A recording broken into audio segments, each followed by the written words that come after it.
Hello guys, it's Sagao Karemi. I'm back again with a new video. Stay tuned and keep watching. Good afternoon. I'm Felicitas Manasi, the Assistant Farm Manager, Dairy Training Institute Farm. Welcome. As you can see, this is our shamba. We have the boma rods, grass here. It is around 10 hectares. We want to propagate. We are using the seeds to propagate the other field. That's why you can see it has reached the harvesting stage, but we are not harvesting yet because we want to take the seeds. We propagate the rest of the shamba. We usually weed using the herbicide, and with this we can feed our animal. As you saw, our hay barn can hold around 12,000 bales of hay. So we will bale the grass and then we will use it for our animal. That is a stock for our animals. Will not have problem with feeds. So as you can see, my people, and as you have heard from Felista, she's gonna be taking us through more types of grass. As you can see, that was one type of a grass. I didn't know, by the way, there are various types of grasses. Those are, and you can plant grass actually. It does not only grow by its own, but also you can plant and harvest grass. I never even knew grass, you can harvest grass from seeds, like you get the seeds, then you plant them again. This is really new. I'm also learning. I'm hoping you're also enjoying learning as I am doing, and I'm hoping that next time you're gonna be landing here. We are expecting to have more people visiting this farm to learn a few things, one or two things, because the purpose of the farm, remember, this is a government institution. Feel free to visit and learn. Knowledge is power, as they say, you know. And as our economy it is nowadays, you can't, everything is kilimo ni biashara, as we are talking. Nowadays we say kilimo biashara. So any type of farming, it's really impacting in the economy nowadays, as you know. So I would encourage you to come and learn a few things, one or two things. You never go wrong, or rather knowledge never expire, you know. We are strolling in the farm. It is so beautiful. Being here, it's so beautiful, my people. You saw how healthy their animals are. This is because their animals always have enough feeds to eat. They never lack grass, they never lack silage, you know. I'm also going to take you on the other side where there is a lot of maize plantations. As you can see, the farm is quite huge. I'm just covering a section of the farm because I'm not even able to go all around the farm. You can see how I cannot even be able to see the end of this farm. So apparently they are doing farming basically for making silage. That is the purpose of the farmers at the moment. And then after that, after they have made enough silage to cover feeds for like 2 years for the animals, they will be doing farming now for food.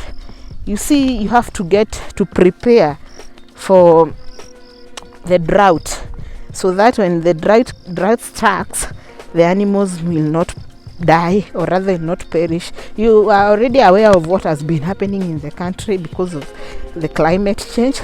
So we had to come up with different strategies on how to curb such things, and this is one of it. That is by planting grass on top of the grass that is growing naturally, in order to have enough silage, enough feeds for your animals. You are seeing the difference between the two types of grass. That is the star grass. What I'm focusing on right now is a star grass,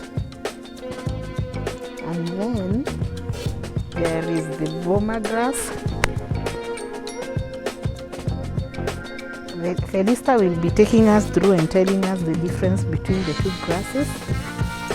As you can see, I have two types of grasses here. This one is the Boma Road grass. This one is the star grass. You can see the difference. The flowers for the Boma Road, this one is more compared to the star grass, and also the herbage.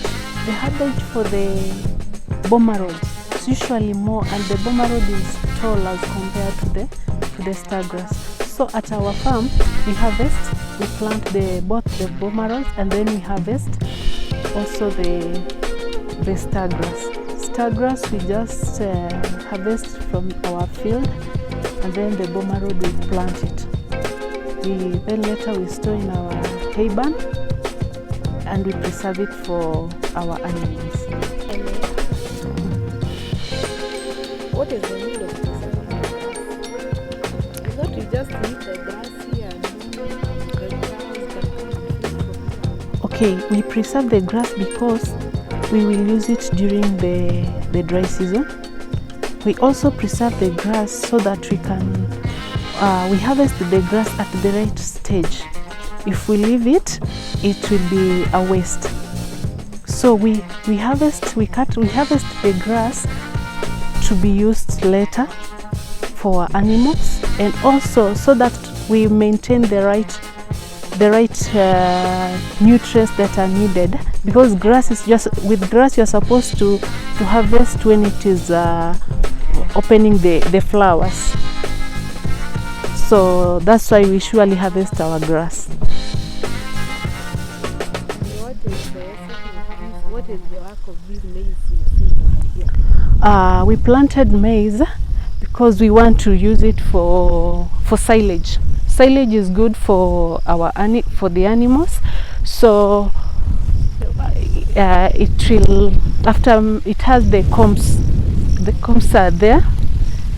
We usually say ikifika hiyo stage ya kuchoma, that is when we will harvest, and then we make silage for our animals.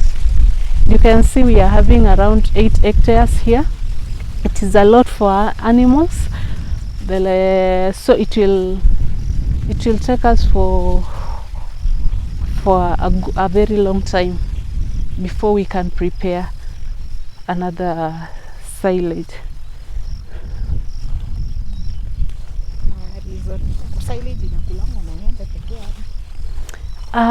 We usually feed silage to our animals, the cattle and the dairy goat. Yeah, with silage it helps in milk production and also the energy. We usually feed around 15 kgs of silage to our animals per animal. That is now without now giving it hay. That is what we usually feed. Suppose now we are doing silage alone without feeding the hay. Then we add the concentrates. Trough where the animals can feed and take water. I mean where the animals can take water from. It is a water trough where animals take water from. The source of water is from a borehole. There is a borehole over there, and then there are some installed solar systems that help in pumping water in this. As you can see there, those are solar panels connected to the pump there to help in pumping water. You can see there is a lot of manure here. This is manure. We are heading to the farm where we have planted some napier grass. We get to see types of napier grass and what is planted. You can see from afar.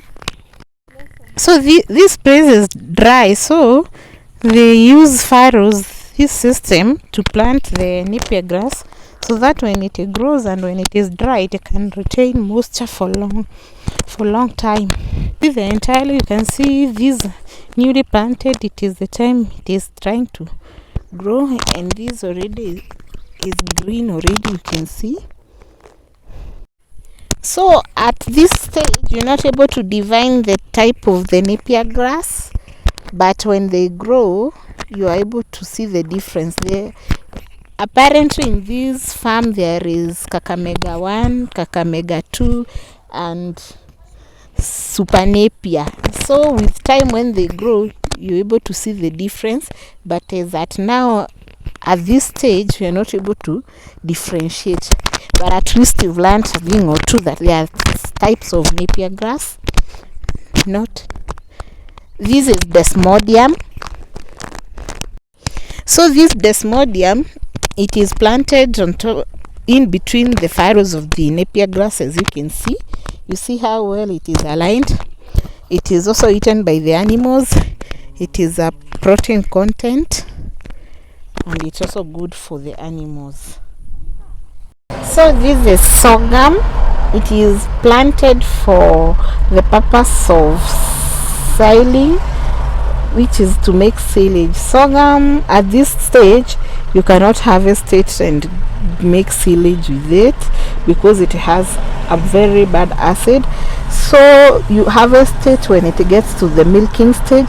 This is to know the milking stage. It's when you see the birds start feeding on the sorghum, so you usually know that the acid is down. This is a pulverizer machine. It is used to chop the silage, to cut the napier grass and compress it. It uses diesel. It has its own motor to run. This is the silage which is already made. They are waiting for it to get ready to feed the animals. To prepare the silage you use the napier or the millet. You, after harvesting, you wither it or you wait for it to dry, then chop, add it on the silage bag, then add whole maize or maize flour, then compress, then continue adding as you compress. Then after the silage bag is full, which is about 500 kgs, you seal it airtight. Then you wait for it to stay for 45 days and then it will be ready for feeding. That's the time you can feed your animals with these.